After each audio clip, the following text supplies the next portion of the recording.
Sabihin nyo, gaano man kaliit o kalaki ang bahay o maging opisina nyo, basta maayos at well-organized, napakasarap po sa pakiramdam. Nakakaganda po ng araw at mas gaganahan kang magtrabaho. And this morning nga, makakasama natin ang dalawang licensed interior designers na nagtayo ng sarili nilang design studio noong panahon ng pandemic na nagkaroon daw ng malaking tulong sa kanilang mga clients. Let's welcome our guest, Julian Iris Taginod, CEO and President of Mod and Noble Design Studio, and Patrick Roy Javier, the COO and Vice President of Mod and Noble Design Studio. Yes, good morning! Bati naman kayo sa mga Kada Squad natin. Hello sa mga Kada Squad. Thank you for having us. Thank you for being here. Thank you for your time. Maraming nagpapagawa ngayon, di ba? Maraming gustong mag-design ng kanilang place. Yes. Kayo, bakit pandemic nyo naisipang itayo ito? Actually, ang original story is we're building our furniture studio back then. Then on the sides, me and Iris have multiple of clients, mga friends namin asking for interior design help. Kasi di ba pandemic, enclosed sa bahay. So nakakaisip tayo ng mga paraan or parang paano ba natin mas mapapagiging organized space, mapaganda. And as well, yung mga business owners, nakakaisip silang paraan para maging, ano ba yung maging profitable pa na businesses nila. So, dun kami nag-start.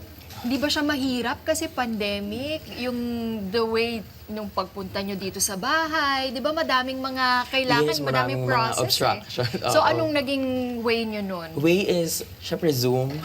Zoom calls, tapos yung the clients usually take photos of their house, tapos kami through online, we give solutions, design solutions. Minsan naglalagay kami measurements. Doon. So doon talaga naging way na rin yung Zoom, malaking tulong Yes, na yan. correct. At through your designs, marami daw client ang natulungan nyo at natuwa. Ito, usually yung mga pinapagawa nila at anong feedback ba ng mga clients nyo about your designs? Usually, kapag business clients, usually, lalo nilang napapataas yung sales nila. Usually, ang mga clients kasi namin ni Iris, usually resort development. So, yun na ayos namin. Kagaya ito pinapakita ngayon, it's a multi-use office. Before, it's really, medyo luma talaga yung interior ng bahay, ay masikip.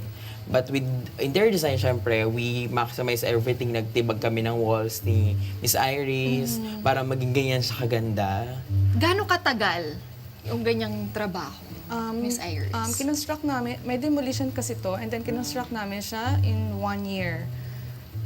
1 year. Di ba sabi, may iba-ibang designs eh. Anong tawag sa design na yun, yung pinapakita natin kanina? Right now, pinapakita is brutalist industrial design. Halos yun na yung napapansin ko ngayon. Yun Yes. ba ang in? Yun ba ang trend? I think yun kasi yung madaling gawin, yung industrial design. Pero it's more than that. Marami pang elemento ng architecture, tsaka interior design, yung nilalagay para maging industrial look talaga siya. Hindi lang siya dahil concrete yung wall. Ano yung mga factors naman na kino-consider nyo para ma-determine yung overall theme? Ano ba kayo? Meron ba kayong brainstorming with the client? Yes.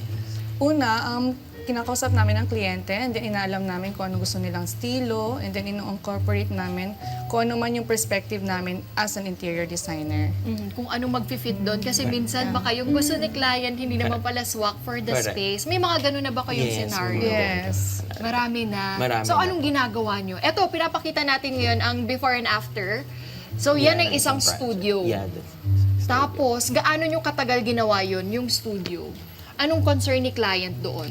Concern ng client, usually, kailangan siya maging profitable kasi, di ba?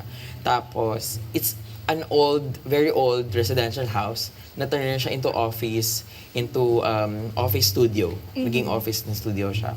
So, yung mga problem ni client, usually, ang sikip ng spaces.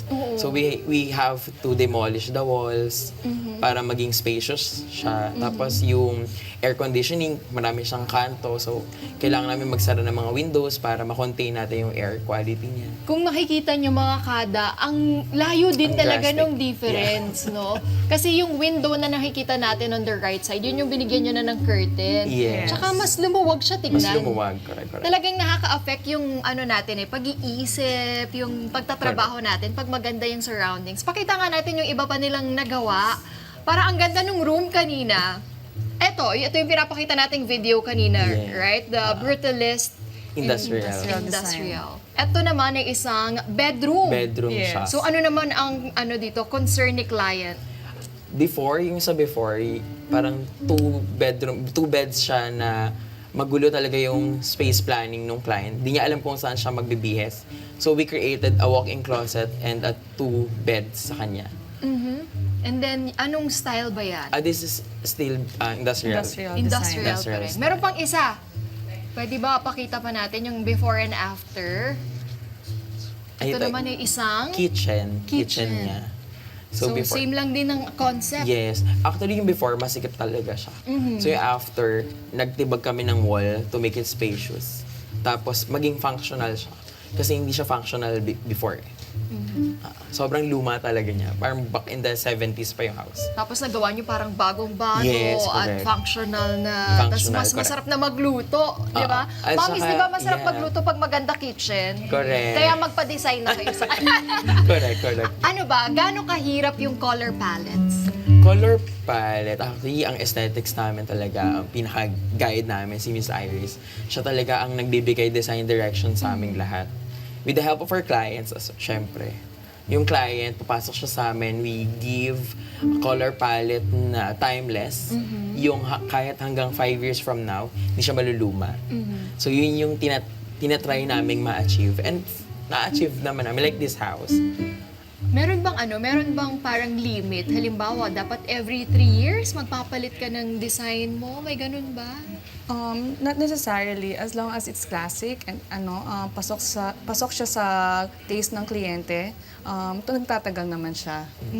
It can last like 5 years. Basta parang may Basta dagdag- well-maintained Oo, yung well-maintained. client. Yun yung importante. Correct. Ano bang meron si Mod and Noble para mas komportable si client? Siguro yung pagiging hospitable namin sa clients. We treat them, syempre, family. Ganun. And lagi kaming reachable naman sa mga clients namin. Even the wee hours, tumatawag, sasagot kami.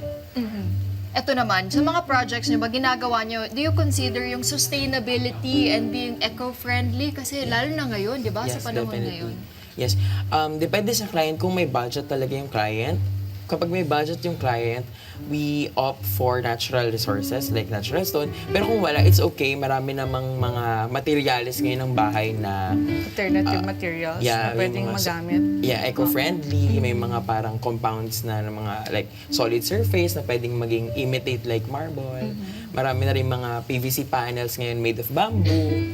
So yun yung mga eco-friendly materials to help the Yun naman din environment. yung maganda eh. Yes, diba? correct. Ano naman yung mga karaniwang challenges o problema na na-encounter nyo during interior design process? Tsaka paano nyo yun hinahandle? Yung problem usually, laging sinasabi nga ni Miss Iris, kapag sa construction, usually mamadali na yung client, pupunta sa site, hindi pa siya tapos, maiinis, magagalit, kasi bakit walang progress. Pero may progress yun, hindi lang nahalata.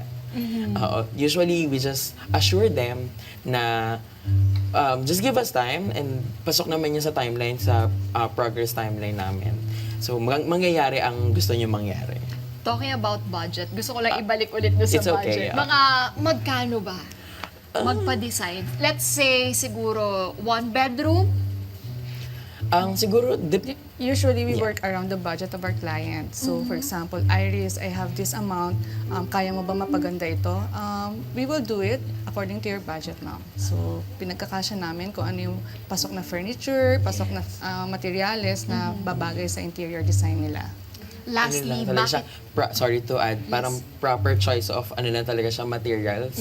Marami namang magaganda kung talagang maayos lang yung kami as designers pumili ng tamang materyales. Mapapaganda namin yung bahay. Kayang-kaya, kahit magkano pa ang Kahit- budget ni client. kahit ano. Lastly, bakit ba kailangan nito? Bakit Magpa-design. kailangan magpa-design? Kasi sabi nga namin lagi, we as interior designers, we're like your doctors. Na kami yung, parang kung mga doctors, nagbibigay sila ng solusyon dun sa problema na sa sakit. So kami rin, as interior designers, we help people maging at ease sila, maging functional yung pamumuhay nila. minsan sa parang, like sa pananakit, parang nananakit yung likod ko, panonood ng TV, hindi mo alam na may design problem behind that, which is baka mali yung furniture, iba yung space ng TV, yung planning ba, hindi maganda, or hindi siya swak na dapat magkaharap ng TV, ano ba height ng TV, kasi nakaka-apekto yung taas ng TV eh. Oo. Kasi mga Tsaka yung halay layo, ka at di yung ba? layo. Pati yung Lahat tayo may distance. standard. Yes. Pinag-aralan naman yan lahat ng mga architects, interior designers. Nasa building code naman siya lahat. Sa pagde-design, saan kayo pinaka na-challenge? Meron na ba kayong ganun? Meron na bang senaryo na, wait lang, na-challenge ako sa part na to? Parang everyday. Every Parang day. every day is yun? new. Alin sa mga yun? Usually, when it comes to coordination with workers, sometimes ito ang sinabi mo and then naintindihan nila, iba pala. So, those are the Sa challenges. pag-construct din. Yes, na sa akala mo, pag-construct. oo sila ng oo, yun pala Yes. iba Oo. ang Correct, nagagawa. correct. Meron na bang dumating ba sa point na eto na ipagawa nyo sa kanila, tapos pagdating nyo, iba pala yung Yes. nagawa. So you need Meron. to Meron. redo it. Redo, Meron. refabricate, lahat. And may cost yun. Kaya kailangan laging aligned with the clients, suppliers, contractors. Saan na yung pinakamalayo na napuntahan nyo to design To something? design, pinamalayan natin. Ikaw naman. Sobrang Marami dami na na eh. din. Batangas, Laguna, we have clients there. So saan ba mahanap ang Mod and Noble kung gusto magpa-design ng mga kada natin? Saan ba kayo pwedeng makontak? Sa mga interesado po na gusto kaming makipag-work po sa amin, you can visit our Facebook page sa Modern Noble Design Studio. And sa Instagram, it's at Modern Noble Design Studio. We also have a TikTok. It's mod.noble.design. You can find all our behind the scenes, how we work on with projects. Lahat yan nasa TikTok and Instagram and Facebook as well. Gustong-gusto ko nanonood ng ganyan. Yes. Kasi pag nakikita mo pa lang, na-inspire Correct, ka correct. na, di ba? Nakaka-inspire.